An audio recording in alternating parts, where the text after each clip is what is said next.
Welcome folks to Nerdio Commentaries StarTropics playthrough. We're at part 1 and with you is Chaz. And I am Ryan, aka Slacker Rider, aka on YouTube, Randall Graves 20. There you go. Yeah. Look him up on all those different usernames. Well, only that one on YouTube. Okay. So we're going to take you through one of the NES era. This is one of my most memorable and exciting games, really. I mean, back in the day of 1990? Yeah. And beyond? Exactly. This games were pretty complicated and confusing, and not a lot of them really, I would say, stand the test of time, but... Oh, this one has. Yeah, obviously I bought this for the Virtual Console, so it's good enough for a purchase. Yeah. So you're seeing Virtual Console graded gameplay. There you go. So we'll start off with our register screen, of course. Which looks very familiar. I don't know what game, I don't know what game it is that they got this from, but if they didn't, kudos. It looks original. Yeah, I mean, that little heart icon doesn't That doesn't represent anything. No, nothing at all. I thought they used hearts for money as well. No, I'm thinking of Castlevania. Yeah. Yeah, you actually get hearts in this, and if you get 5 stars, that's worth 1 heart. Yeah. So here we're on Sea Island, where the awesome adventure begins. Yes. I like that you're just roaming around, just like, what is this place? Yeah. What kind of island am I on? What letter does it shape?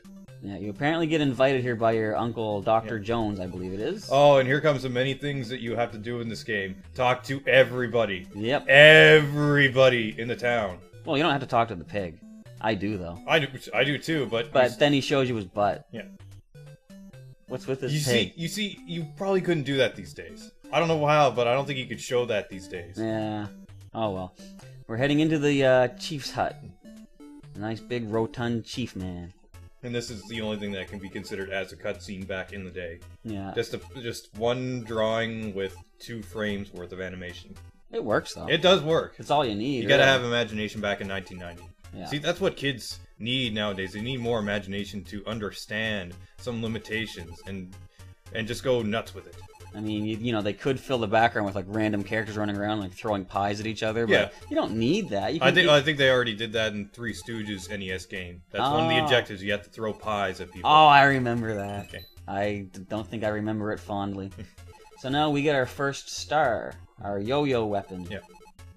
It's funny how he just tells you there's many monsters down in the underground. Here's a yo-yo to protect yourself. Which I remember when I first played Earthbound. One of the first weapons you can get is a yo-yo. And at the time, never playing Earthbound fully as I do now and being immersed with it, I thought, oh, it's just like in StarTropics. This is not going to be like StarTropics whatsoever. And I was so wrong. Earthbound is certainly my #1 favorite franchise.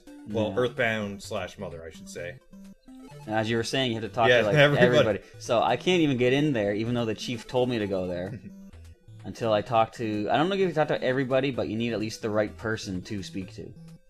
Did you already talk to the girl, like, hey, I was Miss Cora 1990? Is she on this island? She's on this island. It's that little girl right there. There you go. No, it isn't. We call him Dr. J. Ah, she psyched you out.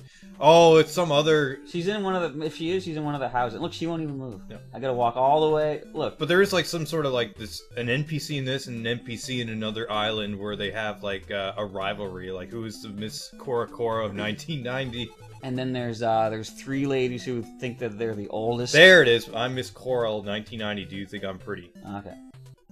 I knew I wasn't going crazy and senile at age 24. So I think we've spoken to everybody. Now let's go try... I think you talked to this dude already, but you're just like, I gotta make sure. I gotta make sure. You have to. There. After I've spoken to everybody, he welcomes me. Yeah. Welcome to Sea Island. Now what does she have to say? She's going to roast a pig for the welcome party. That's an interesting fate for said pig. Yeah. Sadly, we never see the pig again. No, you don't. And then she also says later on that she's going to roast another pig, but it's not even there yet. No. So now we have the mysterious... What is this thing? Like, this always... What is this thing she's dangling in front of you? I used to think as a kid, it's like, is that a hot dog or some sort of banana? No, it's her thumb and her pinky. Her hand is spread out. That... Oh, yes. She's doing the creepy wavering thing. But it looks like with her 3 fingers, it's holding on to it. It does, yeah. So now the test of courage, island courage, begins. I think this is probably one of the first games. Did you have to test out jumping? Oh, I just wanted to show people that you could.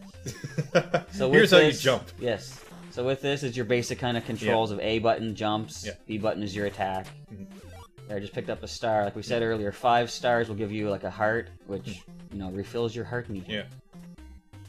And I like that you're taking so much detail into the first stage of the dungeon. Like, I'm gonna jump on everything. Yeah, that's the thing. You can never tell in this game what will be useful. Like, there's every little green square that you find could be a hidden switch. Yeah.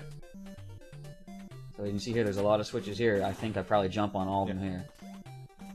And when you're jumping, you can jump up to 2 spaces away. Yes. But you can't make a 3-space jump till you get an item. Yeah, so I was going to say, there is a special item that I believe turns you orange. Yeah. That you can jump 3 spaces. Some sort of like feather boots or something. That comes in one of the much later islands. Interesting little enemies in, like, starting in this dungeon. Slugs. Yeah, rats. Slugs and rats. We will later see much more devastating villains. Like mudmen. Oh, yeah. And robots. Space aliens. Ghosts.